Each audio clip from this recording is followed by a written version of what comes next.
and Professor Rajiv Pandey is the resource person. थोड़ा सा brief sir के बारे में let me allow to share with you. Professor Rajiv Pandey was the head of the Department of Statistics, University of Lucknow, and Dean Research of University of Lucknow. You can imagine कि कितना जिम्मेदाराना काम sir लेके चल रहे हैं. Sir held a succession of research and teaching position at the University of Kumaon, Nainital, for nearly 2 decades during his illustrious academic career. Having experience and a lot of exposure in statistics, application of SPSS, statistical computing, machine learning, simulation, and number of predictive modeling are the areas of expertise. His primary responsibility as a statistician has been to facilitate the synergetic development of the public and government sector projects in Uttarakhand. Having commenced his academic career at Lucknow University as a reader, he is presently a professor in the statistics department of University of Lucknow. He is a distinguished member of a number of academic organizations, international societies, and universities in India. Professor Pandey has successfully managed numerous training programs and executed significant projects funded by reputed Indian funding agencies such as UGC, DST, and the government of Uttarakhand. Friends, over 3,500 plus invited lectures Sir has delivered. So great, please. We are honored to have you, sir. And sir is the founding member of the Data Analytics Core Group, DACGs. Sir will share the details of the program, and number of statisticians from the national level are connected, and you guys used to place your query, and within few hours or so we used to comment on the basis of data. आपको क्या इस data के साथ application करना है, number of issues are there. He has served as a data consultant for many organizations and has made noteworthy contributions to the Indian corporate and government sector. And my association with the sir has been from 2006. He has always been acted as elder brother. Thank you so much, sir, always being with me. We are honored, sir. To start with, we have covered paradigms of the social research in social sciences and multiple methods covered by Professor Girish Mishra. And another session was covered by how to select the research idea and steps to conduct research by Professor Nizamuddin, theoretical paradigm. And the second day session, first and second, was taken care of by Professor Akbar Hussain, the former Dean of Social Sciences, and he discussed about development and standardization of tests, as we are dealing with the social science issues. So it was a very interesting session. And the day's second session, third, was based on the quantitative paradigm. Professor Aqil Ahmed covered the hypothesis testing and choosing appropriate parametric and non-parametric tests for analysis. So from qualitative paradigm, or you can say that after development of the theoretical perspective, we are switching over to the quantitative paradigm.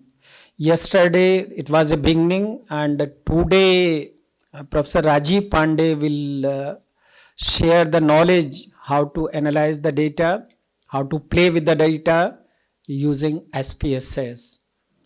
Sir has been using SPSS, I hope, from 1986, as I too.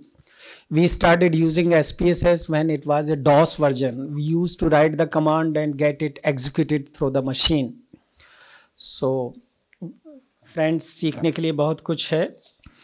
Thank you so much, sir, for accepting our request, sir. So, let me welcome, sir. Nice. इधर sir ये cover करना होगा sir, not that. So,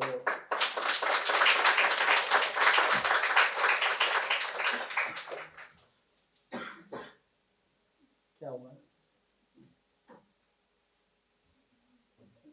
Thank you so much. Thank you.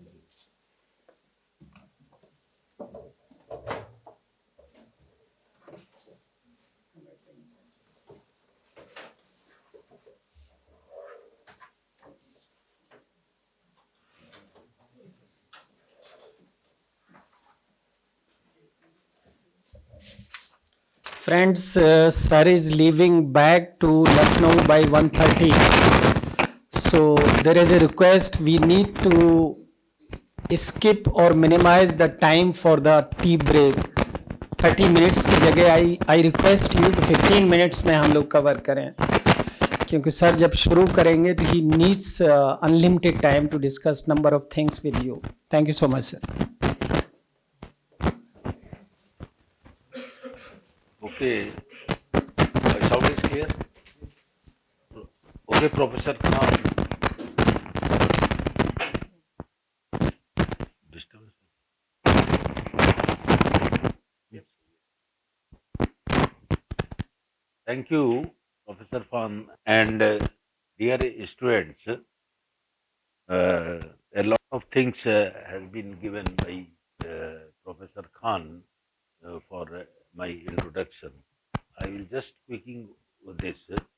Basically, are you comfortable in English or bilingual?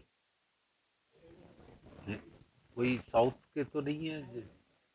So if there is a problem, then you can raise. I will try to be in English, but sometimes it will be a bilingual, as most of the participants from northern India. So that's why it will be clear. So now, just I am giving my introduction, though Professor Khan has already delivered. I am basically data scientist. R is not for Rajiv. R, I will let you know, that is the Bayesian paradigm of statistics. So I will tell you what do you mean by my mobile number and email. As Professor Khan suggested, that there is a group of eminent 21 professors all across the India of different disciplines. And there is a data analytics core group. And in this, if you search, if the most efficient way to contact me or contact us, some professors are from psychology. Professor Khan is also there. The professor from medical sciences, some from fundamental computer technology, and there, if you go, if you are having a particular type of problems, that how will you resolve your data, or what will be the solution of your data, and you are not able to find the best tool for analyzing your data, then you just go to the contact us of this website, write down your problem, write your email ID, and if your data is not confidential, then you can attach the 5 MB file of your data. And within 10 days, you will get the best statistical tool. That is the beauty of this. And we have established this group in 2017, and you will be surprised to know that we have resolved more than 40,000 problems all across the India. And the beauty of this group is that we don't take any penny. कोई पैसा हम लोग नहीं लेते हैं. Just academicians या research scholars की जो प्रॉब्लम है उसको सॉल्व करने के लिए, if you your problem. You have to mention your problem. Then you have to send your email ID from which you are sending, and you submit your problem. And in this group, you will see the front page. I have uploaded all the statistics at a glance. आप लोग field से हैं, social work से हैं, sociology से हैं, या different domain के हैं, स्टैटिस्टिक्स का कोई भी एबीसी आपको समझना है तो फ्रंट पेज से आप इसका खोलिएगा होम पेज में, just click statistics at a glance. पूरी स्टैटिस्टिक्स जितनी भी है उसमें descriptions are there. If you are not able to with the description whatever mean क्या है, स्टैंडर्ड डेविएशन क्या है, या प्रोबेबिलिटी क्या है, पी वैल्यू क्या है, like this, just click, then description or definition of that article is there. And even if you are not able to understand, then I have uploaded the video. All the statistical tools and techniques are there. So it is very useful. You will see, I will show you in the website or internet, so you can go through this. These I have delivered more than 3,000 lectures, 3,700, and this is 3,739 lectures on this, as Professor Khan suggested, machine learning, simulation, SPSS, are and different types of this. First of all, just read these lines. Whenever I used to deliver a talk, I always suggest that for making a program interesting, always remember that. आप लोग भी जाते रहते हो, अपना project presentation देते हो, PhD viva देते हो, या कहीं पर ICSR, UGC, different funding agency को जब आप अपने प्रेजेंट कर रहे होते हो, तो if your facts are dull, then people are interesting, लोगों को बड़ा मजा आने लगता है। Whatever I am presenting here, if that is dull, तो आपको बड़ा इंटरेस्ट आ जाएगा।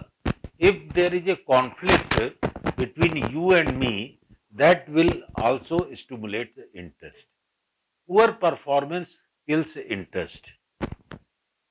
यदि हमारी परफॉर्मेंस अच्छी नहीं होगी, आपकी या हमारी जो भी लेक्चर डिलीवर दे रहे हैं, and if there is a complexity in our ideology or in our mindset, that will always create a confusion, not interest. And it is a well-known fact that monotony or listener are more. Now, my question is that whether you think that statistics and mathematics are pure subjects. आप लोग समझते हैं जैसे AMU में physics, statistics, mathematics या economics, psychology, statistics लेकर कोई under graduation course कर रहा है, तो do you think that statistics और मैथमेटिक्स आर बेसिकली सब्जेक्ट? रहता ना department of psychology, department of statistics. In my opinion, statistics is not a subject. Mathematics is also not a subject. Actually, the whole science in the universe has been categorized into two categories. One is the social science, one is the fundamental science. Fundamental science में आपके botany, zoology, physics, chemistry, medical engineering, ये subjects आ जाते हैं। Sociology में sociology, psychology, social work, anthropology, like this type of humanities के बहुत सारे subjects ये सोशल साइंस में आ जाते हैं। When ever social scientist and fundamental scientists collect their data, then they face problem that how to analyze it. Then they approach mathematician and statistician. Mathematics और statistics के लोगों के पास वो आते हैं, and we have different type of softwares, we have different type of tools. So in my opinion, basically statistics and mathematics are tool subjects, and we provide tools to best tools to operate this. एक अब question ये आता है, mathematics और statistics tool subjects तो हैं, लेकिन दोनों में what is the basic difference? Mathematicians 3000 year से 3000 वर्षों से they have developed various tools. For example, कल मैं लखनऊ से जिस ट्रेन से आया, the speed of average speed of that train was 50 kilometre per hour.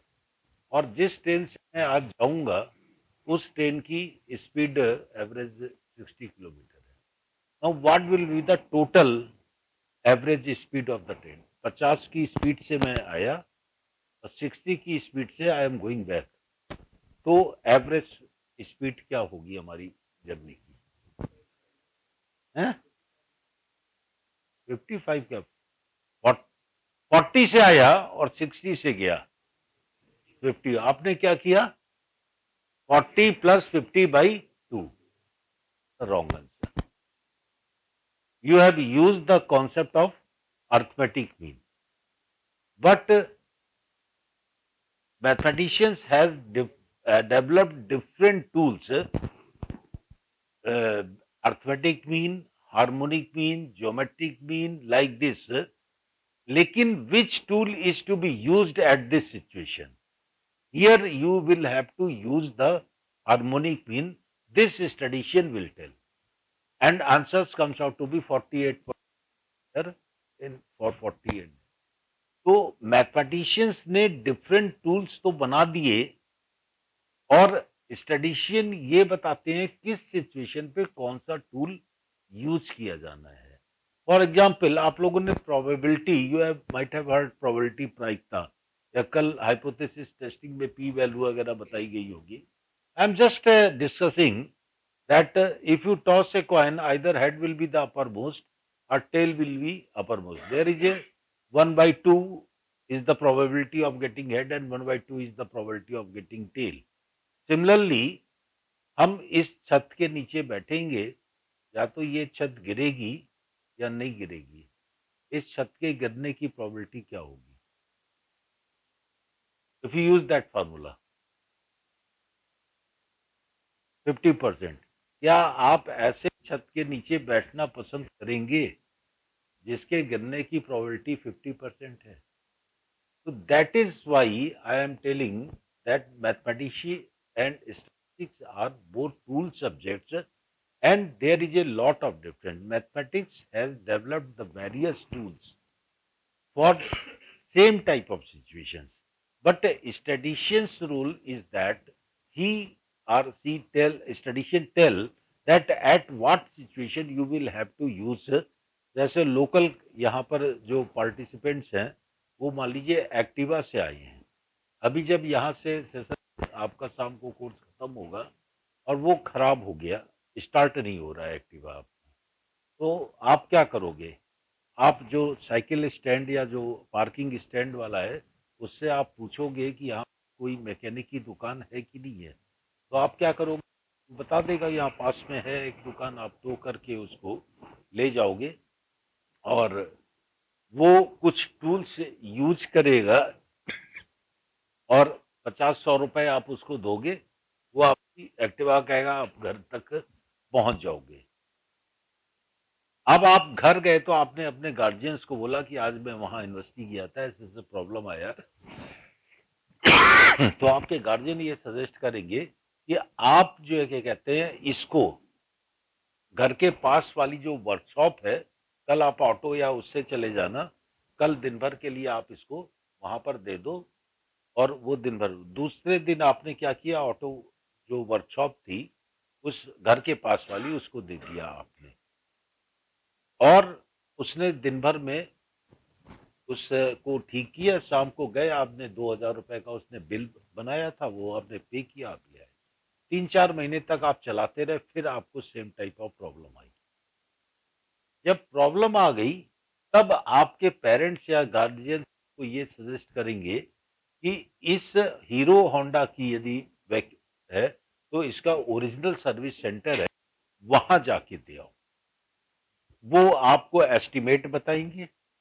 अब आप ये देखिए, देयर आर 3 सिचुएशंस. एक ये हुआ कि आपका काम रोड छाप मैकेनिक ने भी ठीक कर दिया, टूल्स तो वो भी उसने यूज किए. एक घर के पास वर्कशॉप थी उसने भी किया, और एक जो है क्या कहते हैं ओरिजिनल टूल जो आपको मिला वो original service centre of the Maruti या जो भी कंपनी का है। तो it means that social scientist के आप लोगों के लिए सबसे बड़ी प्रॉब्लम है कौन सा टूल कहाँ पर यूज किया जाना है। जैसे अभी हमने थोड़े बहुत एग्जाम्पल बताए, ये स्टैटिस्टिक्स की बेसिक थोड़ा बैकग्राउंड में मैं चल रहा हूँ। My opinion is totally different. मेरा जो 38 इयर्स का अपना रिसर्च या टीचिंग एक्सपीरियंस है, it is neither really a science nor a branch of mathematics. It is perhaps best considered as a meta science or meta language for dealing with data collection, analysis and interpretation. आप लोग भी तो यही करते हो, observations लेते हो, data collect करते हो, उसका जो टूल्स होता है स्टैटिस्टिकल टूल या उसको आप एनालिसिस करते हो एंड अकॉर्डिंगली इंटरप्रिटेशन आप देते हो। Now, थोड़ा सी history quickly within 15 minutes, I will try to give you the background of statistics world was started with the word status, and the meaning of this was political state or government in earlier days. In 1600, Shakespeare का नाम आपने सुना होगा। He has written 36 plays, जिसमें से हेमलेट भी उसका एक प्ले है जो 1602 में उसने लिखा था। स्टैटिस्टिक्स वर्ल्ड हम लोग देखते हैं जो मिलता है। जो Roman empire was one of the first states, जो स्टैटिस्टिक्स का हमने पुराना लिटरेचर जब देखा, जब when I was doing research in 80s, then I saw the Roman empire was the first states जो अपने स्टेट्स की ज्योग्राफी क्या है, उनकी पॉपुलेशन क्या है, उसका एम्पायर का साइज क्या है, वेल्थ क्या है, एसेट्स क्या है, ये सब उनको वो लोग कलेक्ट करते थे इस विषय में, जैसे आजकल हम लोग कलेक्ट कर रहे हैं। अब आप लोगों के समय कंप्यूटर्स आ गए हैं, 20 सेंचुरीज में बहुत सारे स्टडीशियंस आए, और now these days availability of electronic computers पर हम लोग सारा काम कर रहे हैं। तो it is just a background. These are the some names जिनका नाम आप लोगों ने सुना होगा। 17 सेंचुरी के पहले फिलोसफर्स हुए थे, क्वालिटेटिव क्वांटिटेटिव डेटा एनालिसिस का कोई आइडिया नहीं था, जैसा अभी सर डिस्कस कर रहे थे क्वालिटेटिव एनालिसिस। 17 सेंचुरीज में ग्रांड पास्कल, पैटिस बर्नूलीज आए, जिन्होंने प्रोबेबिलिटी को गेम्स के द्वारा देखा। वाइटल स्टैटिस्टिक्स से अगर आए, Laplace and Gauss normal curve के बारे में आप लोग को कल बताया गया होगा। Regression through astronomy and Quetelet and Galton, Pearson, Gosset, ये हमने आपको जस्ट दिखाने के लिए एक हिस्ट्री देती है। थोड़ा सी हम जिक्र करेंगे दिस क्वालिटेटिव एनालिसिस के बारे में। आप लोगों ने एरिस्टोटल एंड प्लेटो को नाम सुना है? क्या थे ये? They were philosophers of 17th century. इनका ये मानना था इस दुनिया में जो कुछ भी होता है यूनिवर्स में, that is in the hands of God, ऊपर वाले के हाथ में था। आज मेरा इंटरेक्शन आप लोगों के साथ होना था या मेरी नॉलेज आपसे शेयर होनी थी, दैट इज हैंड। कोई जरूरी नहीं है खान साहब मुझे बुलाते या मैं नहीं आ पाता। आज हमारी यूनिवर्सिटी में कन्वोकेशन है। अब आप ये सोचिए, I am dean research, I asked my vice chancellor because कि आप डीन है और आप जा रहे हो, तो हमने कहा नहीं, I have given commitment to professor Khan, तो I will have to go. तो दिस इज, हो सकता हो आप लोगों में से हमारा इंटरेक्शन नहीं होता, आप पढ़ के पता नहीं अपनी लाइफ में कितने स्टूडेंट्स हमने पूरे वर्ल्ड में पढ़ाए या बताए जो कि कहते हैं। तो it is a just in the hands, ये इनका एरिस्टोटल एंड प्लेटो का मानना था। और the first definition of probability was given by them to find a certainty in a situation of uncertainty. अनिश्चितता का जीवन हम लोग जी रहे होते हैं, उसी में सर्टेनिटी खोजने की कोशिश करते हैं। अनिश्चितता पे निश्चितता को ज्ञात करना ही प्रोबेबिलिटी है। अब this was the earlier definition. वैसे तो आप लोगों ने पढ़ा होगा number of favourable cases divided by total number of sample point, जैसे छत का गिरना या क्वांट टॉसिंग का 1/2 आप कह देते हैं।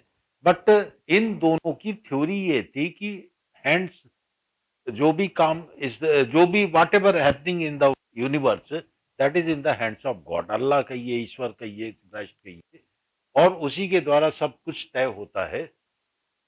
एक प्रोफेसर ह्यूम आए 1728 पे, जिसने इस डिफिनेशन को गलत कर दिया। हम लोग भी सर्टेनिटी तो खोजते हैं, भाई छत के गिरने की प्रोबेबिलिटी 50% नहीं होगी, we will try to find out इसको किस इंजीनियर ने बनाया है, क्या रॉ मटेरियल यूज किया गया है, कितने साल पुरानी है, क्या इसकी टेक्नोलॉजी थी, लाइक दिस। ह्यूम ने एक एग्जाम्पल दिया, अलीगढ़ के सबसे बड़ा मार्केट वाला कौन सा इलाका है, मालूम है आप लोगों को? कोई, अरे कोई मार्केट होगा, मान लीजिए अलीगढ़ का जो ऐसा बाजार है एक, मैं बोल रहा हूँ कान सा रख से ले जाते हैं, जहां पर दिन में 2 बजे पैदल निकलना मुश्किल है।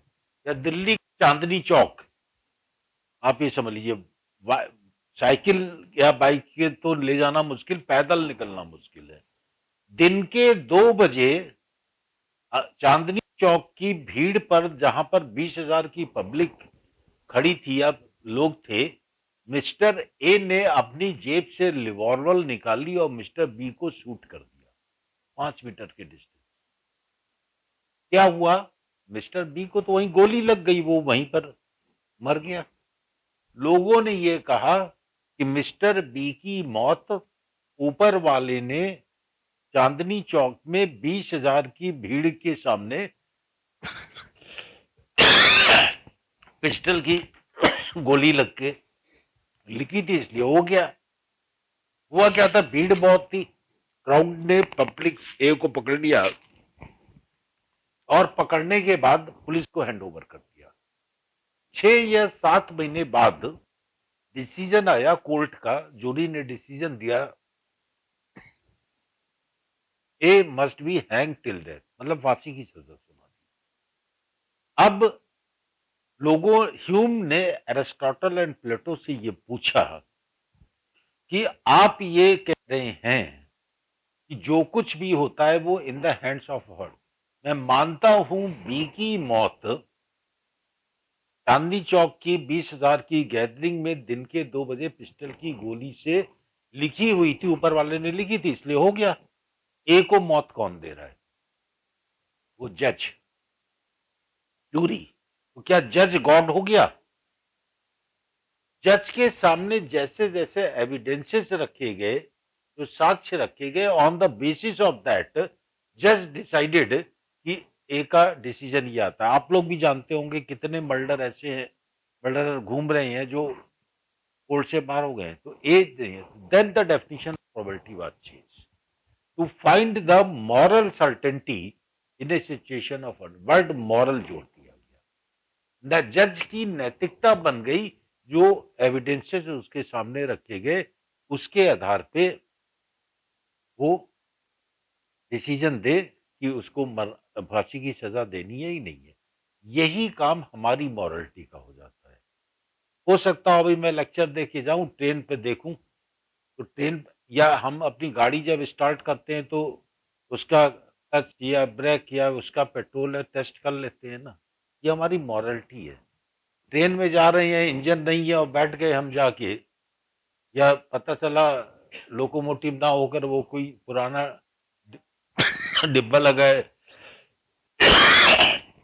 तो एक्सीडेंट होने के चांसेस ज्यादा है। तो ये सारी चीजें हम आपको इसलिए बता रही हैं, this is the background of 20th century में। ये सारे टेस्ट अभी हम आपको बताएंगे, डनेट, क्विल्स, टकीज ने क्या क्या चीजें दी, स्पीयरमैन रो एंड कोरिलेशन आप लोगों को कल बताया गया होगा, पुस्कल वाली से etcetera. These are the some pics of famous statisticians: James Lind, Carl Pearson, Thomas Bayes, Frederick Gauss, William Petty, etc. इस आदमी का नाम कल आपके टेस्टिंग ऑफ हाइपोथेसिस में आया होगा। प्रोफेसर अकील ने कहा होगा he is known as to be father of studies. पूरी वर्ल्ड में इस आदमी को मैं हमेशा कंडेम करता हूं। He is not a father of studies. इसने वो सारी बातें 100 साल बाद हमारे स्टैटिस्टिक्स में लिखी। आप लोग सोशियोलॉजी वाले होंगे तो इनको जानते होंगे। इसमें Adolf cutlet. Adolf cutlet was a Belgium mathematician, astronomer, statistician, sociologist. और प्रोबेबिलिटी और स्टैटिस्टिक्स की सारी बातें, आप कभी लखनऊ आइएगा हमारे डिपार्टमेंट में, I will show the book, जो 1834 में इन्होंने लिख दी थी, जो आज हम लोग आपको बता रहे हैं। या तो वाई शुड आई से दिस मैन, जब भी हमारा डिस्प्यूट हमेशा ये होता है, this man is not suppose to be a father. हो सकता हो पुराने इतिहास की किताबों में इनको रिकॉग्निशन नहीं मिली, तो in my opinion personal belief है कि he should be known as a father of statistics. आप लोग भी जो सोशलॉजी या सोशल वर्क के लोग हैं, वो ट्राई टू सी कि एडॉल्फ कटलेट के बारे में जाने। और इन्होंने जो है 1834 में वो सारी कॉन्सेप्ट्स दे दिए थे जो 100 साल बाद इन्होंने दिए हैं। In my opinion he is suppose to be a father of studies. इस फिगर को आप लोग जानते होंगे, कौन है?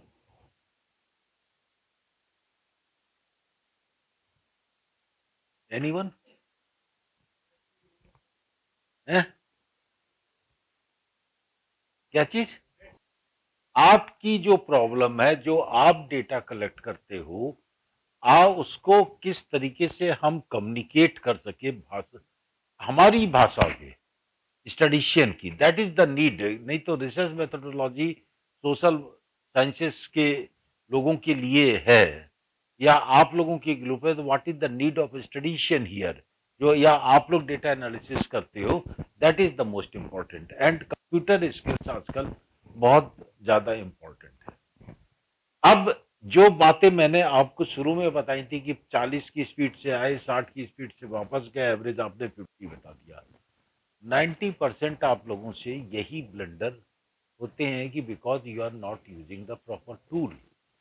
सिर्फ आपके दिमाग में है, या आपके किताब में पढ़ लिया आपने कि ये फॉर्मूला यूज किया जाना है, आपने लगा दिया अर्थमेटिक से। जब हम लोगों के पास प्रॉब्लम आती है, इसलिए परसेप्शन होना बहुत जरूरी। कोई किसी को किसी तरीके से देखता है, आपने अर्थमेटिक मीन से लगा दिया, आंसर अप्रोक्सीमेटली 50 आया लेकिन एग्जैक्ट नहीं। Therefore, I am here showing you a slide perception।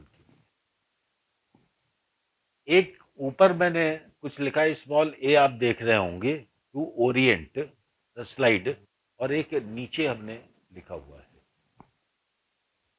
I have written 2 words of English having 3 letters each. हमने अंग्रेजी के 2 शब्द लिखे हैं, एक ऊपर लिखा हुआ है, एक नीचे लिखा हुआ है। You have to identify the 3 letters. 3 अक्षरों वाले 2 अंग्रेजी शब्द, एक हमने ऊपर लिखे हैं और एक हमने नीचे लिखा है। जिसको दिखाई पड़ जाए सिर्फ हाथ रेज करेगा, आपस में discuss.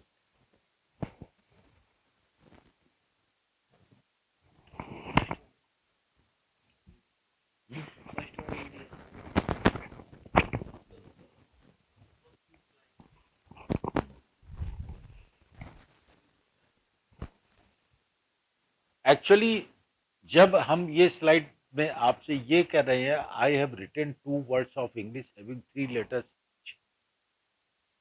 Just identify those letters और word, then you are considerating ये स्मॉल पी की तरह दिखाई दे रहा है, कुछ स्मॉल एच की तरह दे रहा है, यही तो आपका फोकस हो रहा है ना?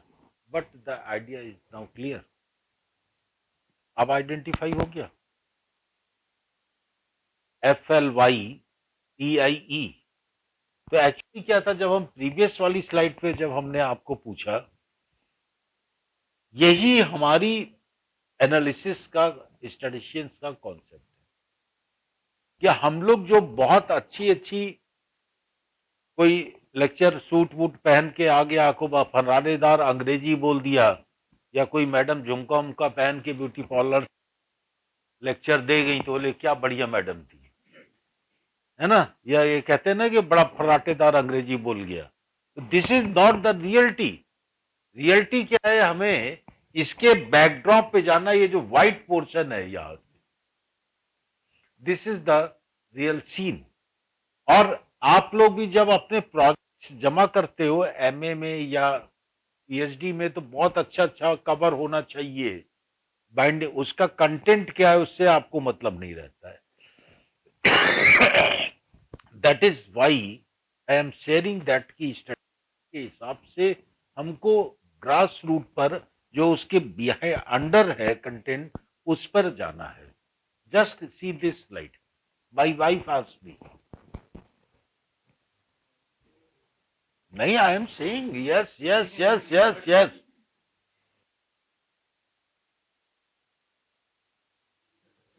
आई am just telling you the situation कि कहां पर प्रॉब्लम आती है जब आप अपना इंटरप्रिटेशन देते हो। जस्ट एक थोड़ा सी बोरिंग ना हो, तो व्हेन शी आस्क्ड मी, तो आई एम सेइंग दैट, या इस तरीके से, just see the picture, this man is saying that there are 4 beams, but from this side, तो आप लोग प्रोजेक्ट देने, ICSSR JNU में जब मैं प्रोजेक्ट इवेल्युएशन करता हूँ, या जब सरी गए थे, तो हमने कहा आप ICSSR की वर्कशॉप करेंगे, आप बताइए क्या। इनका वर्डिक्ट कुछ और था, लेकिन मैं इस तरफ खड़ा था, मैंने कहा नो। तो it is like that, it should not be clear. इस स्लाइड को साइकोलॉजी वाले होंगे आप में से, है साइकोलॉजी वाले हैं, जॉरी विंडो पढ़ा होगा आप लोगों ने, फायरोबी बोलते हैं, fundamental interpersonal relation objective behaviour, FIRO B. Actually FIRO इन्होंने ये बताया था कि there are 4 points in every human being, ABCD, A for arena, B for blind spot, C for close, D for dark spot. हर हम आपके अंदर ये, A for means that known to self, जितना मैं अपने बारे में जानता हूं उतना ही दूसरे भी जानते हैं। ऐसे ही B is the blind spot, मुझे खुद नहीं मालूम लेकिन दूसरे मेरे बारे में बहुत जानते हैं, सब कुछ जानते हैं। सी, मैं तो जानता हूं लेकिन दूसरे नहीं जानते हैं। And the dark spot, not to self, ना तो मुझे मालूम है ना ही दूसरे जानते हैं। यहां पर एक वर्ड मैंने लिखा है कॉम्पिटेंसी। आप लोग 10 days का सर्टिफिकेट ले लेंगे, सोशल वर्क पे रिसर्च कर लेंगे, ICSR पे तमाम स्पीकर्स आएंगे। कॉम्पिटेंसी वर्ड का मतलब समझते हैं आप लोग? कॉम्पिटेंट हो, जो भी सॉफ्टवेयर, अब हम एसपीएसएस सॉफ्टवेयर हम लोगों के डिपार्टमेंट में साल भर पढ़ाया जाता है, 2 सेमेस्टर का कोर्स है, तो हम एक दिन में क्या बता पाएंगे, लेकिन just I will give you the background किस तरीके से होता है। अक्सर ये कहते हैं ना, फलाना स्टूडेंट या फलाना रिसर्च स्कॉलर या फलाना टीचर इस काम करने के लिए कॉम्पिटेंट है, ये कॉम्पिटेंट नहीं है। हिंदी में क्या बोले, सक्षम है कि नहीं। एक्चुअली कॉम्पिटेंसी के 4 component, there are 4 components of competence. Number 1 is education या नॉलेज। आप एमए हो गए, पीएचडी हो गए, बहुत बड़े प्रोफेसर हो गए, या आपकी बहुत अच्छा ज्ञान है, this is the first component. Archimedes का प्रिंसिपल का नाम सुना है आप लोगों ने, बचपन में पढ़ा होगा, लॉ ऑफ फ्लोटेशन। मान लीजिए मैंने इंटरमीडिएट में लॉ ऑफ फ्लोटेशन बहुत अच्छी तरीके से पढ़ा हुआ है, सारे न्यूमेरिकल में 100% सही करता हूं, और एग्जामिनेशन में जब आर्किमिडीज के उसका क्वेश्चन आता है तो मेरे 100 में 100 नंबर आते हैं। तो इसका मतलब मुझे लॉ ऑफ फ्लोटेशन बहुत अच्छी तरीके से आता है। आप हम लोग करिए क्या, मुझे उठा के नदी में फेंक दीजिए, तो क्या मैं नदी के किनारे आ जाऊंगा? नहीं आ पाऊंगा। इज इट ट्रू ना? भले ही हम नॉलेज हमारी बहुत है, बहुत बढ़िया एजुकेशन है, लेकिन यदि आपने हमें नदी में दे दिया तो हम लॉ ऑफ फ्लोटेशन शायद जितना अच्छे जानते हैं नहीं आ सकते। उसके लिए स्किल की जरूरत है, ट्रेनिंग। हमें तैरने की ट्रेनिंग करनी पड़ेगी। तो the second component is skill earning. एस्पेसस हम अभी आपको बता के चले जाएंगे, यदि आप ट्रेनिंग नहीं करोगे तो फिर वो आपके लिए बेकार है, खाली हम आए लेक्चर दिया चले गए। तीस दूसरा एक और एग्जाम्पल लेते हैं। खान साहब ने मुझे कहा कि अलीगढ़ में मुझे 15 माले का एक फ्लैट्स बनाने हैं, 15 मंजिल। ठीक है, पांडे जी आप कोई एक्सपर्ट सिविल इंजीनियर बताइए जो हमारी मदद कर सके कंस्ट्रक्ट करने में। तो मैंने कहा अरे आपके लिए क्या, दिल्ली पास में है, आईआईटी दिल्ली का जो सिविल इंजीनियर का 2023 का बेस्ट टॉपर स्टूडेंट है उसको आप ले लीजिए, वो बनवा देगा। क्या वो बना पाएगा? नहीं। बेस्ट टॉपर स्टूडेंट लिया इन्होंने अपने पैकेज में, 15 साल का 15 माले की बिल्डिंग बनाने के लिए उसको अनुभव की जरूरत है। यदि उसका पास एक्सपीरियंस नहीं है तो वो 15 माले की बिल्डिंग जो है वो नहीं बन सकती। और 15 साल का एक्सपीरियंस 15 साल में ही आएगा। ऐसा नहीं कि amazon.com या फ्लिप से कार्ड से आपने रात को आज एक ऑर्डर किया, 15 साल का अनुभव की किताब आ गई, 15 आपने रात भर में पढ़ दिया, 15 साल का अनुभव नहीं आएगा। This is the third component, knowledge, skill and experience. And the fourth one is the most important, that is attitude. यदि आपका एटीट्यूड ही नहीं है सीखने का, तो चाहे आपकी नॉलेज, स्किल, एक्सपीरियंस आपका चाहे जितना हो, आपको नहीं कर सकते। Therefore, if you want to be a competent researcher in social science, you must have knowledge तो आपको मिल ही रही है, एक्सपीरियंस आपको मिल ही रहा है, आपको ट्रेनिंग दी जा रही है डिफरेंट रिसर्च प्रोग्राम्स के द्वारा, but your attitude must be there. Now for this purpose you will have ICA, include command and affection. आपको सब्जेक्ट जो भी आपका सब्जेक्ट है उसको इंक्लूड करना पड़ेगा आप अपने अंदर। You will have the command over the subject. कुछ उसमें से पूछ दिया जाए अफेक्शन। आप लोग क्या करते हो, आई एम सॉरी टू से but this is the reality everywhere all across the India in every university. Students ने बस किसी तरीके से मैं कर लिया, 80% नंबर ले आए। मैं आपको गारंटी के साथ करता हूं कि मान लीजिए यदि आपका 80% या 90% एग्जामिनेशन में आया है, वही पेपर आपको अभी 3 घंटे के लिए बैठाने को दे दिया जाए, यू विल नॉट, रट्टाफिकेशन हम लोग खुद किया है, जो जितना माहिर हुआ वॉमिट कर आया आंसर बुक में, तो दैट इज देन। इसके पीछे देखिए जौहरी विंडो पे एक्सटेंशन किया है, थॉट्स लिखा है। डू यू नो कि हम लोग दिन भर में कितने थॉट्स जनरेट कर लेते हैं इस माइंडसेट पे?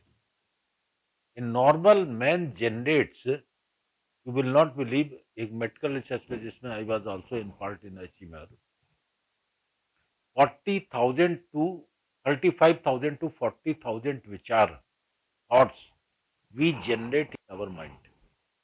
ये फैक्ट्री इतनी तेजी से चल रही होती है, ये हमारे दिमाग में आ जाता है।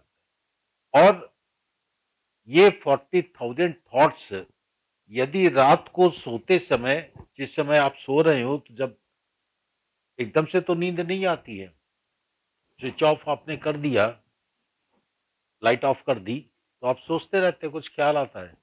यदि आप काउंट करना चाहें कि दिन भर में मैंने क्या क्या सोच डाला, is it possible to count? और ये फिगर डबल भी हो जाती है यदि वो नॉर्मल मैन ब्लड प्रेशर या हाइपरटेंशन का मरीज है। It comes about to be 70,000 more. It is not practically possible. Therefore, the psychologists had categorized into four categories. Positive thoughts, जिसके बारे में सबसे ज्यादा बड़े लोग अपना देते हैं। हम भी अपने स्टूडेंट्स को कहते हैं, सर भी कहते हैं, हमेशा पॉजिटिव सोचना चाहिए, सकारात्मक चिंतन करना चाहिए। ठीक है ना? इसी के बारे में किताबों में भी दिया रहता है। दूसरा है निगेटिव थॉट्स। हमारी डॉटर यदि कोचिंग पढ़ने गई है, शाम को 7 बजे लौट कर आती है और नहीं आएगी, तो इमीडिएटली जो है निगेटिव थॉट्स जनरेट होगा। नेसेसरी थॉट्स, या जिस जॉब पर हम काम कर रहे हैं, यदि रिसर्च स्टूडेंट्स हैं तो रिसर्च के बारे में सोचना, प्रोफेसर है यूनिवर्सिटी में तो उसके बारे में सोचना, वो एक आवश्यक है, that is compulsory. And waste thought, व्यर्थ का चिंतन। अब आप लोग ये बताइए कि इन चारों कैटेगरीज में सबसे ज्यादा किस कैटेगरी के थॉट्स हम लोग दिन भर सोचते हैं? वेस्ट, है ना? उसके बाद नंबर 2 निगेटिव। ये तो कंपलसरी है, आपको यहां आना था, रजिस्ट्रेशन करा रखा है, पैसा दे रखे हैं, तो सुनने आना ही है। जिस चीज के बारे में सबसे ज्यादा लोग कहते हैं वही सबसे कम है, और हम दिन भर हम लोग व्यर्थ का चिंतन करते रहते हैं नहीं, क्योंकि हम नीचे से ऊपर तक निगेटिव एनर्जी से भरे हुए होते हैं। आप अपने सुपरवाइजर को कोई इनोवेटिव आइडिया लेकर जाइए, कोई भी रिसर्च का मॉडल है, जो भी आपकी आइडियोलॉजी है, जो तमाम प्रोफेसर ने आपको बताया, मान लीजिए अक्सर आपके भी ख्याल आते रहते होंगे, क्यों ना ऐसे से तुरंत उसका रिस्पॉन्स क्या होता है जानते हैं? पता नहीं कहां के आप आ गए, मैं 25 साल से यूनिवर्सिटी में रिसर्च करा रहा हूं, तुम जाओ, बेकार की चीज है। ये देखिए निगेटिव रिस्पॉन्स आता है।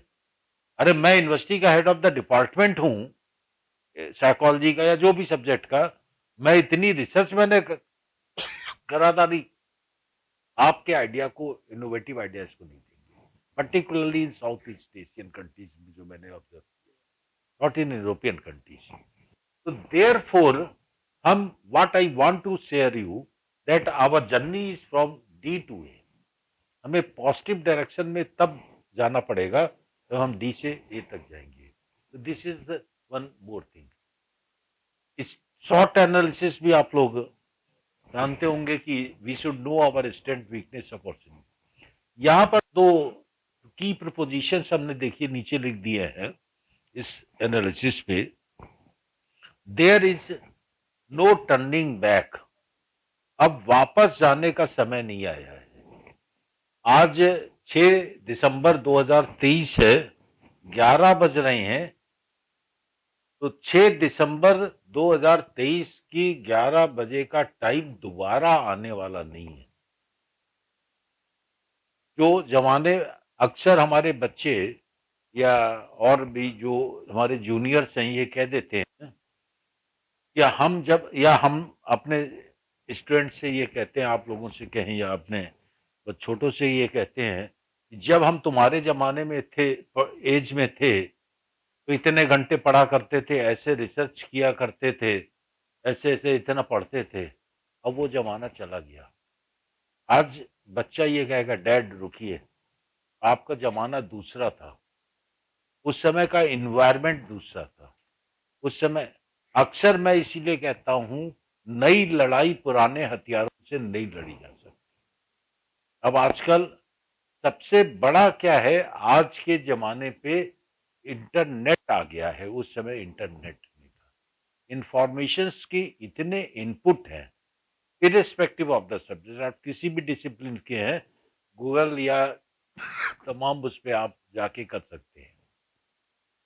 Things will not go back the stable pattern of the past. जो पास्ट में हुआ करता था और आपके सुपरवाइजर या हमारे जो बड़े हैं यूनिवर्सिटीज में, वो कहते हैं वो 1857 की किताब देखो, रिसर्च पेपर देखो, आप लेटेस्ट नहीं दिखाते हैं। तो हमको कंसंट्रेट करना है रिसर्च पर, करंट पोजीशंस पर क्या चीजें चल रही हैं। Two primary uses of statistics आपको मालूम ही होगा, कल टेस्टिंग ऑफ हाइपोथेसिस वगैरह की बात करी, डिफरेंशियल स्टैटिस्टिक्स और descriptive statistics, collection, organisation. Influential statistics में एक सैंपल होता है, सैंपल से हम पॉपुलेशन को एक्सप्लेन करते हैं। जो टेस्टिंग ऑफ और एस्टिमेशन की बात आती है, दिस इज जस्ट जो आप लोगों का मेन आइडिया है, making influences from the sample, जो टेस्टिंग ऑफ हाइपोथेसिस और visual display of the data, जो डिस्क्रिप्टिव डेटा को आप यूज करते हैं। This is the overview of statistics. Now this is the now days European countries में statistics की ये डेफिनेशन बताई जा रही है। Collection, interpretation and analysis was the old definition of statistics. अब जो डेफिनेशन है, statistics is a science of getting informed decision. जो आप जिस भी सब्जेक्ट में आप काम कर रहे हैं, सब्जेक्ट की जो इंफॉर्मेशन आपको डेटा एनालिसिस के बाद मिल रही है, उसके बेस पे आप पॉलिसीज बनाते हैं, चाहे इकोनॉमिक्स की हो, चाहे सोशोलॉजी की हो, चाहे कहीं पर भी हो। और therefore what is data? Data is nothing but the facts, specially numerical facts, जो एक साथ कलेक्ट करते हैं। फिर आप स्टैटिस्टिक्स हम लोग लगाते हैं और फिर इंफॉर्मेशन मिलती है, कम्युनिकेशन की जो बात हमने करी थी, knowledge communicated concerning some particular facts. So therefore, statistics is a way to get information from data. नहीं तो आप लोगों को रिसर्च मेथोडोलॉजी पे डेटा एनालिसिस करने के लिए कोई जरूरत नहीं पड़ती, इसलिए ये डेफिनेशन चेंज कर दी गई। This is a basically A taxonomy structure of statistics. ये डिस्क्रिप्टिव और इन्फ्लुएंशियल दो पार्ट हमने आपको बताया। यूनिवेरिएट में shape, centre, spread, relative positions, bivariate पे थोड़ा बताएंगे, बस आपका साथ फिर होगा मल्टीवेरिएट एनालिसिस। इन्फ्लुएंशियल में ई टेस्ट वगैरह, कल आपको पैरामेट्रिक टेस्ट और नॉन पैरामेट्रिक टेस्ट वगैरह के बारे में बताया गया होगा। These are the three important aspects. जब भी आप डेटा कलेक्ट करते हैं, ऑब्जर्वेशंस लेते हैं, तो सेंटर उसका मेजर देखना, उसकी variability and shape of the distribution is the most important.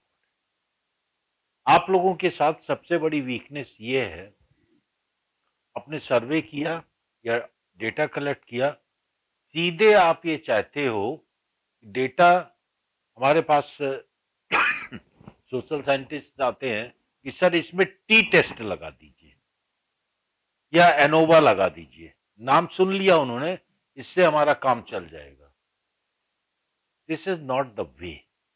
First of all उस डेटा की क्वालिटी क्या है, उसका सेंटर क्या है, वेरिएबिलिटी क्या है, शेप क्या है, इसके बारे में थोड़ा सी हम जानना जरूरी है। मोस्ट ऑफ द टाइम जैसे आपकी क्लास का हाइट हम एवरेज देख रहे हैं 5 फीट 4 इंच के करीब आएगी। यदि आप मान लीजिए आपकी क्लास में आप ही की तरह कोई यहाँ पर पार्टिसिपेंट ऐसा बैठा हो जिसकी हाइट अमिताभ बच्चन से हाइट से 1 फीट ऊपर हो, समझ में है? और उसकी हाइट को यदि हमने एवरेज निकालते समय ले लिया तो क्या होगा? हमारा जो 5 फीट 4 इंच का एवरेज है वो अपर साइड में चला जाएगा और उसको हम हटाते भी नहीं है। आप लोग अपने जब डेटा एनालिसिस करते हैं, तब देखिए यही आपसे कहा जाता है, अरे ये बेकार का वो है, इसको हटा दीजिए, बाकी को ले लीजिए, क्योंकि हमारा ये सबसे गलत काम है। एज ए डेटा साइंटिस्ट हम ये कह रहे हैं, यदि आपके उसमें कोई आउटलायर है, ऐसी कोई ऑब्जर्वेशन है, तो you will have to incorporate, and trimming of data is very important. तो फर्स्ट वर्क जो हम अभी आपको एसपीएसएस में बताएंगे, वो trimming of data through box plot हम लोग करते हैं। जैसे हमारे ये बाल बड़े हो जाते हैं तो हम क्या करते हैं, या खरा डिसेफ हो जाते हैं, तो बार्बर के पास जाते हैं ना ट्रिमिंग कराने के लिए, या ब्यूटी पार्लर के पास गर्ल्स आती हैं कि अपना हेयर की ट्रिमिंग कराते हैं। तो दैट इज द वे। जैसे इस पिक्चर को आप देखिए, दिस आई टुक थोड़ा फ्रॉम माय मोबाइल, ये all are sheeps but this one is good. अब इसको यदि हमने शामिल कर लिया तो हमारा रिजल्ट कुछ और आएगा। और जनरली होता क्या है, स्टडीशियंस ये कहते हैं, नो, मतलब सोशल साइंटिस्ट ये कहते हैं इस गोट को हटा दो, बाकी की analysis. Most of the times यही सिचुएशंस आती है। आउटलायर के बारे में और डिस्कशन करेंगे।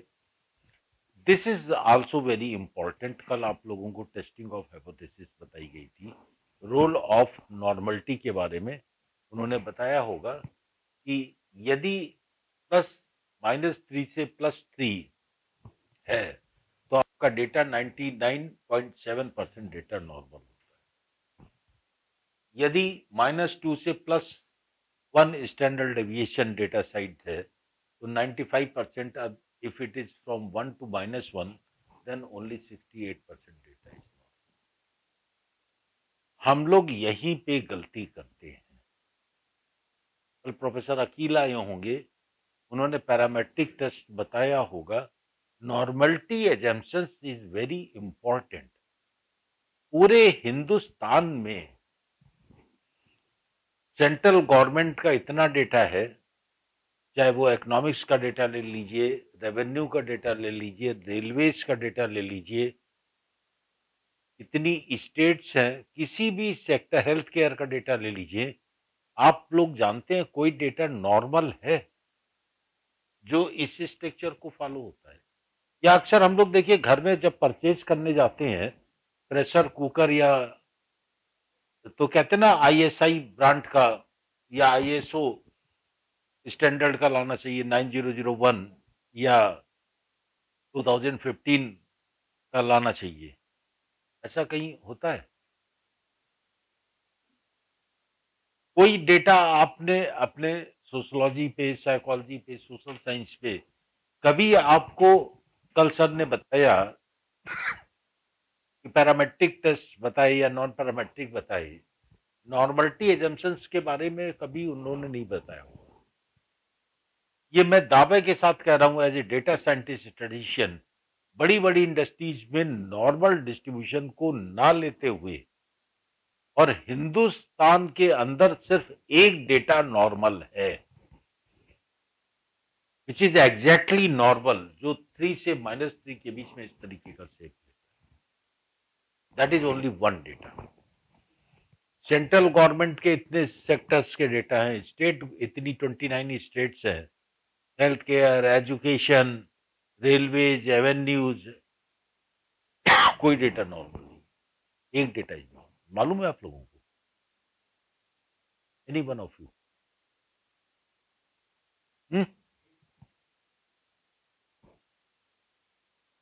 मुंबई डब्बा वाला सुना है आपने? मुंबई शहर में 45 लाख लोगों को सुबेरे 10 बजे टिफिन पहुंचाने का जो काम करते हैं, आप देखिएगा गूगल में सर्च डाल के, वो लोग लेबर जो है क्या कहते हैं, डिब्बे टिफिन पहुंचाने का काम करते हैं। पिछले 50 साल में सिर्फ 2 बार उनसे गलती, 3 बार गलतियां हुई कि मिस्टर ए का टिफिन मिस्टर बी के पास पहुंच गया, बी का टिफिन सी के पास पहुंच गया। और बी और सी की भी जो गलती थी, बस सिर्फ अंतर ये था कि बी को अरहर की दाल पसंद थी, सी को मलके की दाल की वो दाल वैरायटी थी। दैट इज द, अब वो कौन लोग हैं वो हमारे आपकी तरह पढ़े लिखे प्रोफेसर नहीं है, वो अंगूठा छाप है। अब ब्यूटी हमारी एनालिसिस की ये है कि हम पैरामेट्रिक टेस्ट तभी लगाएंगे जब हमारा डेटा नॉर्मल हो। यदि नॉर्मल नहीं है तो हम नॉन पैरामेट्रिक की बात करेंगे। जो टी एफ काई की बात हम लोग करते हैं, वो टी टेस्ट या रिग्रेशन एनालिसिस या एफ टेस्ट जो एनोवा की बात करते हैं, इन सारों के लिए हम तभी करेंगे तो पहला काम हमारा ये है, जो डेटा हमने लिया है उसकी नॉर्मलिटी चेक कर लें। यदि और 95% आई एम कॉन्फिडेंट कि सोशल साइंटिस्ट बिना नॉर्मलिटी चेक किए हुए वो रिजल्ट निकाल देते हैं। जब आपका डेटा नॉर्मल ही नहीं है तो how will you check that? That is the important issue. ये कल शायद आपको बताया होगा मिनी टैब के बारे में, अकील साहब बहुत ज्यादा करते हैं, ओल्डेस्ट वो है Anderson Darling test is there through which we can test, या कोलमोग्रोव सिंड्रोम टेस्ट अभी एसपीएसएस में सपोर्ट। इन टेस्ट की मदद से आप अपने डेटा की नॉर्मलिटी चेक कर लीजिए। यदि नॉर्मलिटी है, only then you will apply the parametric test, otherwise you will switch over to the non parametric analysis.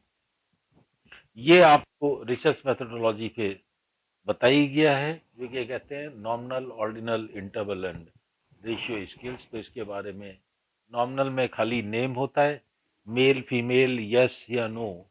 Ordinal में नेम एंड ऑर्डर वेरिएबल्स होते हैं, नेम ऑर्डर प्रोपोर्शनल इंटरवल्स, और फिर एब्सोल्यूट जीरो की भी बात जब हम करते हैं। लेकिन जो सॉफ्टवेयर्स हमारे आ रहे हैं आजकल, चाहे मैटलैब हो, एसपीएसएस हो, एनसीएसएस हो, उसमें नॉमिनल होता है, ऑर्डिनल होता है, इन दोनों को मिक्स करके स्केल वेरिएबल है। जो स्टैटिस्टिकल पैकेजेस हैं, वो कमांड बेस ये है कि जैसा अभी सर ने भी बताया था कि जब हम 80 में शुरू किया था तो हम लोग डॉस वर्जन यूज करते थे। हम अपना प्रोग्राम खुद लिखते थे, सिंटेक्स बनाते थे और फिर एसपीएसएस में काम करते थे। अब एसपीएसएस का अपना सिंटेक्स बेस आ गया है, विंडो वर्जन स्टेटा, एनसीएसएस, स्टैटिस्टिका, ये सब। हम जो आर की बात कर रहे थे, आर सॉफ्टवेयर का भी नाम आपने फ्री डाउनलोडेड है आजकल। आर के मेन स्ट्रीम पर है विनबक्स में हम, जो पहले आर के पहले एस प्लस बना था यूके के द्वारा।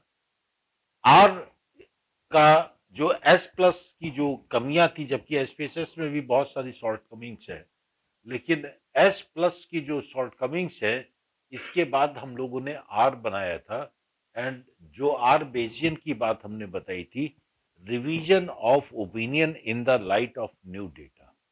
जैसे जैसे आपको अपने एक्सपेरिमेंट का डेटा एक्वायर होता चला जाता है, आपका एक्सपीरियंस बढ़ता चला जाता है, आपकी ओपिनियन बदल जाती है। This is the concept of Bayesian, and I have given reply to S. तो आर सॉफ्टवेयर का मतलब ये है कि आर ने रिप्लाई किया था एस का कि भाई तुम ये गलत हो, इसका उत्तर ये है। तो that is why I am known as R Bayes. History of and development of SPSS software जो अभी आज हम लोग यूज करेंगे, ओरिजिनल स्टैटिस्टिकल सॉफ्टवेयर पैकेज है जो आईबीएम मेन स्ट्रीम फ्रेम पे लिखा गया है। एसपीएसएस अराइव्ड सेकेंड डेवलपमेंट 1968 पे आया था, और statistical package for the social sciences was released in 1968। Health care, government, market research, सबसे ज्यादा सोशल साइंस के अंदर इसको यूज किया जा रहा है। इसको स्टार्ट करने के पहले जो वेरिएबल्स एंड कांस्टेंट आप लोग समझते हैं, है ना, वेरिएबल जो चेंज हो रहा है, करेक्टरिस्टिक्स, और कांस्टेंट जो चेंज नहीं हो रहा है, उसके मतलब थोड़ा सी समझ लेते हैं। Variables are things that we measure, control और manipulate in research. They differ in many respects, most notably in the role they are given in our research. prediction, criterion, moderator, like this. This is the concept of variables in terms of SPSS software or whatever the software is called, whatever the definition of variables in your research methodology are there, you must have another definition.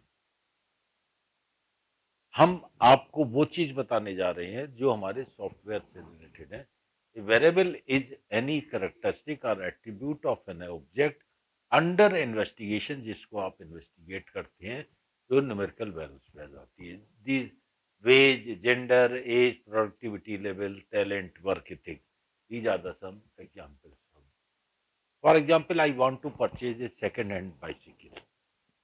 तो हम क्या देखेंगे? Hercules है, hero है, A1 की है, की देखेंगे quality.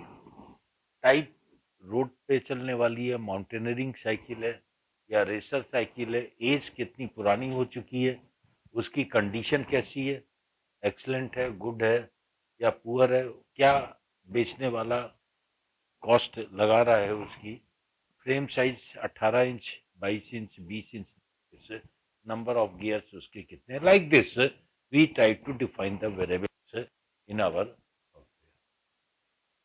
This is also very important aspect in our software. ये बहुत कम लोग जानते हैं और स्टैटिस्टिकल पैकेज, मैथमेटिकल पैकेजेस में ये चीज नहीं है. Manifest variable can be observed, for example age, gender, productivity level, tenure, and latent variable is not observed, जो ऑब्जर्व नहीं किया जा सकता है. टैलेंट, वर्क इथिक, कभी आप बहुत बढ़िया टैलेंटेड वर्कर जाते हैं, लेकिन देर इज नो स्किल. एक और चीज हम आपको बता रहे हैं अभी. I was also in Sweden. Sweden की एक सिटी है लुंस्टन. वहां पर लेटेंट वेरिएबल की डेफिनेशन, वो मतलब कोई वेदर जो होता है ना, वेदर को उन्होंने डिफाइन कर लिया है. जाड़ा कब होगा, जैसे हम लोगों का क्या होता है, जब टेम्परेचर डाउन करने लगे, ट्वीट पहनने लगे, तो हम लोगों ने कह दिया, what I observe there is a government policy कि 7 दिन तक यदि सिटी का टेम्परेचर 0 डिग्री बना रहेगा, देन डी विल डिक्लेयर जाड़ा.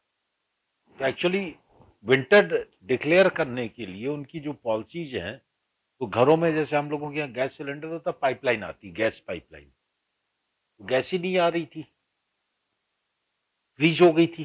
5 दिन तक टेम्परेचर 0 बना हुआ था. तो और 0 डिग्री पे समझ लीजिए आप क्या हालत होगी हमारी, या जो हमारे लोग होंगे जिस गेस्ट हाउस में हम रुके हुए थे, वहां का बंदा जो था, अपने गवर्नमेंट से बोलो, उसके गैस लाइन के साथ में पैरेलल हीटिंग लाइन चलती है, जो हीट शुरू कर देते हैं, तो वो फिर गैस डाइल्यूट होती है, तो फिर वो चलने लगती है. मैंने कहा सर हमारे यहाँ अभी विंटर नहीं डिक्लेयर हुआ है. अब आप ये सोचिए, मैंने कहा यार 5 दिन हो गए, गैस नहीं जल रही है, मरे जा रहे हैं, और तुम्हारी गवर्नमेंट यार अजीब आदमी है, विंटर नहीं डिक्लेयर कर रही है. एटलीस्ट तूने कहा नहीं, जब 7 दिन तक टेम्परेचर, तो it is A type of latent variable. ऐसे ही जब आप डेटा एनालिसिस करते हैं, तो बहुत सारे ऐसे वेरिएबल्स आते हैं, तो मैंने आपको 2 बताए, जो पीछे से अपना सपोर्ट कर रहे होते हैं. That is the concept of latent variable. Dependent and independent variable आप जानते ही हैं कि कई नंबर ऑफ क्राइटेरियन वेरिएबल्स होते हैं, प्रेडिक्टर्स होते हैं, they are independent and dependent variable. SPSS की जब इसको अभी अब शुरू करने जा रहे हैं,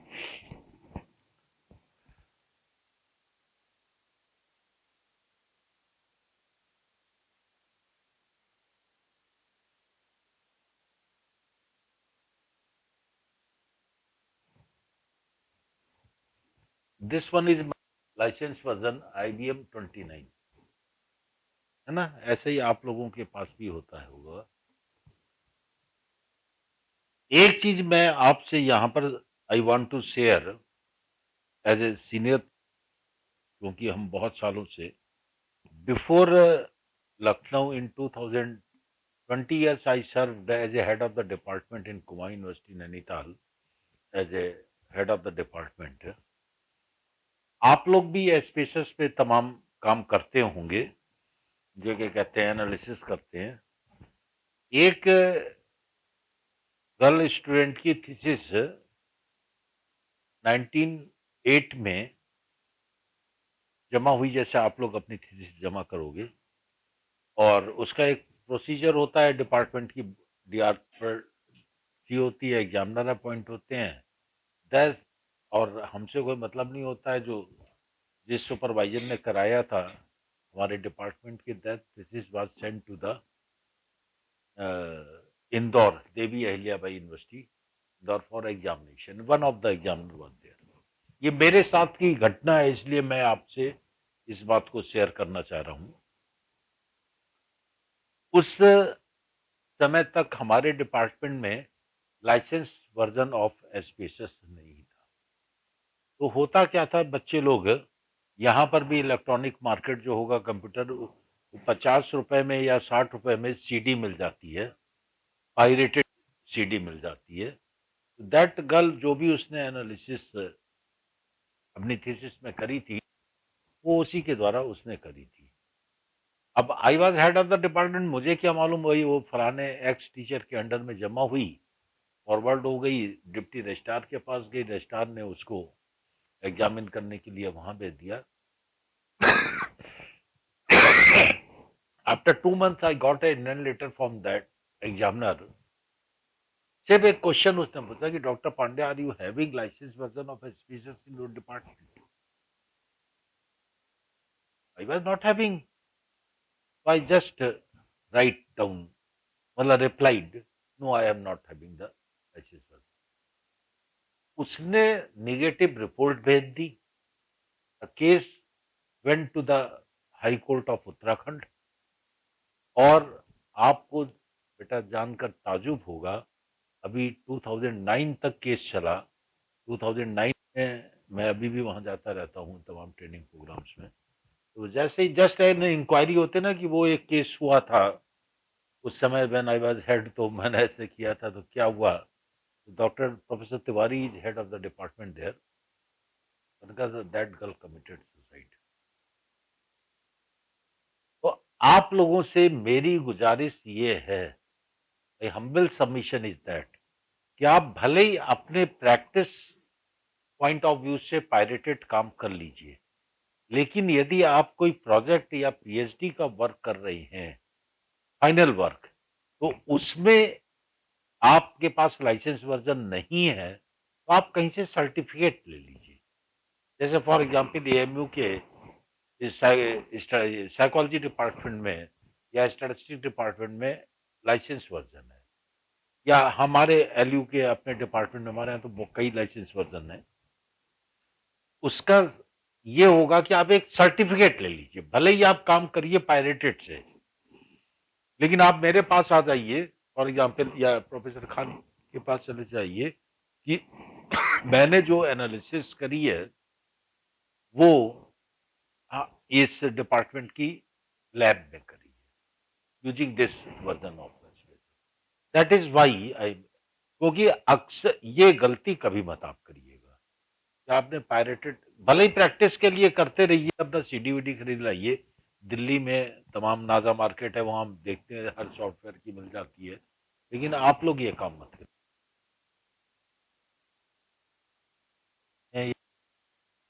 प्रोजेक्ट जमा कर रहे हैं और उसमें आपने यदि एसपीएस सॉफ्टवेयर से कुछ कर रखा है, तो उसके लिए आप एक सर्टिफिकेट, सेफ मोड के लिए, वो घटना घटित ना हो जो मेरे साथ घटित हुई है। This is I am showing you.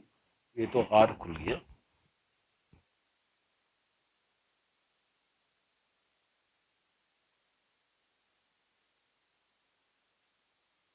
This one is the SPS का, अभी हमने 29 वर्जन जो हमारे पास लाइसेंस लेटेस्ट है, I started work with 2.0 in 1980s and जो लेटेस्ट आया है स्पेशल कि मैं इन स्टीम में हूँ IBM में, तो एक विंडो आप देख रहे हैं, पीछे ये बैकड्रॉप है और उसके ऊपर एक ये विंडो बनकर आ रही है।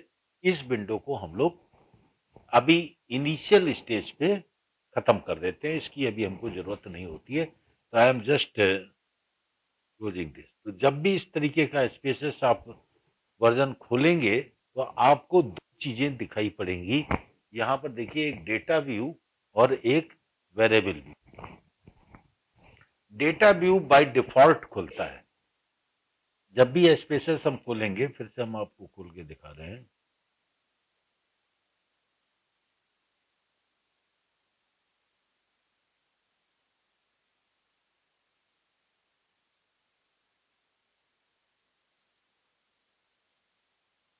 ये हमारा स्पेसेस खुलने जा रहा है, ठीक है।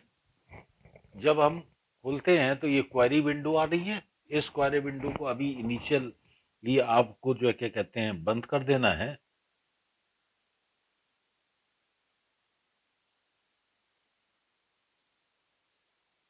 और आपकी ये विंडो निकल कर आएगी। बाय डिफॉल्ट यहां पर देखिए ये हाईलाइटेड है, डेटा व्यू। यही लोग करते हैं, जो हमारा डेटा आता है उसको हम यहीं पे इंटर करना शुरू कर देते हैं। और जैसे ही इंटर करना हमने शुरू कर दिया, वहीं पे हमने गलती कर दी। 98% इन साउथ ईस्ट एशियन यूनिवर्सिटीज के स्टूडेंट्स, इवन जो प्रोफेसर्स भी हैं, वो भी गलती करते हैं। हमें क्या करना है, हमें इसका वेरिएबल व्यू पे जाना है। जब हम वेरिएबल व्यू पे गए तो आप देखिए यहां पे आ गया name type width decimal level like this is therefore. ये there is in data view में जब आप देख रहे हैं where means variable, different variables indicate हो रहे हैं।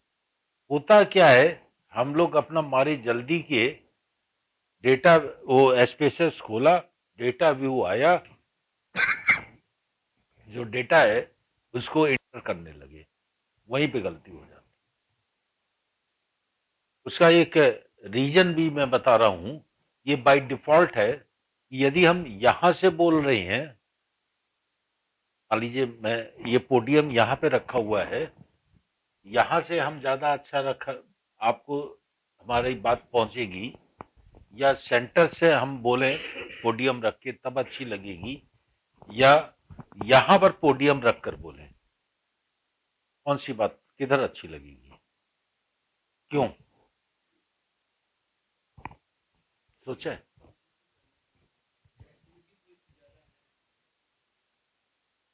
उसका रीजन है कि जब आप देखते हैं ना, दो क्विज प्रोग्राम टीवी में देख रहे होंगे, एक इधर ए साइड की टीम होती है, एक उधर बी साइड का स्पीकर होता है, क्वेश्चनिंग होती है।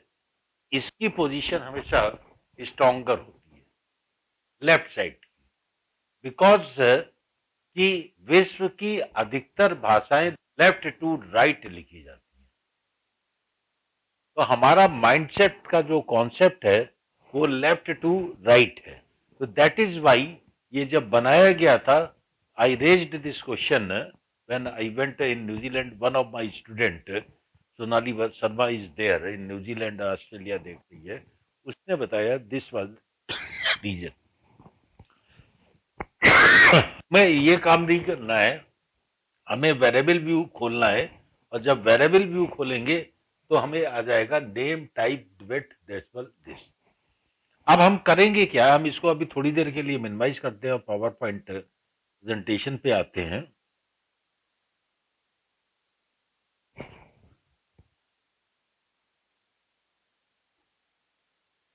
जब अभी हमने आपको खोल के दिखाया तो ये विंडो बन के आई, ये क्वेरी विंडो, इसको अभी आपको इनिशियल स्टेज पे कैंसिल करना है।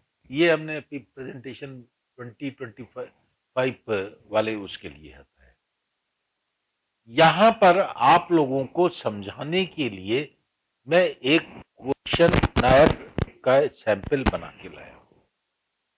इसको जरा सी रीड करिए। एक ये स्मोकिंग का क्वेश्चन है।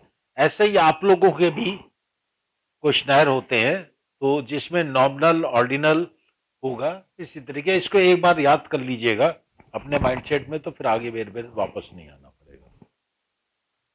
एक स्मोकिंग का ये स्मोकिंग क्वेश्चनर है। रेफरेंस नंबर इनसे पूछा, नंबर 001, 002, 003। ये ऐसे ही हम लोग भी अपना आईडी डालते हैं। पहला क्वेश्चन है, how old were you on the last birthday, मतलब उसकी एज पूछी है, एज ऑफ द रिस्पॉन्डेंट। फिर ये कहा है, इंडिकेट योर सेक्स, मेल या female. Male, do you smoke at all, क्या आप सिगरेट पीते हो? या तो उत्तर मिलेगा यस, या नहीं मिलेगा तो यस फॉर 1, नो फॉर 2। इस तरीके का एक क्वेश्चन हमने आपको समझाने के लिए बनाया है। यदि do you smoke at all, यदि आप यस कह रहे हो तो इसका मतलब कुछ ना कुछ तो आप स्मोक करते हो। तो फिर अगला क्वेश्चन हमने डाल दिया, डू यू स्मोक सिगरेट, क्या आप सिगरेट पीते हो, सिगरेट बीड़ी, तो यस या नो होगा। मान लीजिए यदि do you smoke at all कर दिया यहां पर, उसने कहा यस, लेकिन डू यू स्मोक सिगरेट पे उसने कह दिया नो, तो इसका मतलब यह है, do you smoke pipe, smoke करते हो, सिगरेट नहीं पीते हो। या do you smoke cigar, clear हो रहा है ना? ये ऐसा क्वेश्चन हमने आपके लिए बनाया। फिर यदि मान लीजिए आपने उत्तर दे दिया यस आई स्मोक सिगरेट, तब हमने ये पूछा, on an average how many cigarettes आप पीते हो पर डे, दिन भर में कितना सिगरेट कंज्यूम कर लेते हो। This is the fifth question, and sixth and seventh is related with fourth. फिर हमने एट्थ क्वेश्चन में पूछा, have you ever tried to give up smoking, छोड़ने की सलाह दी आपने कभी किसी को?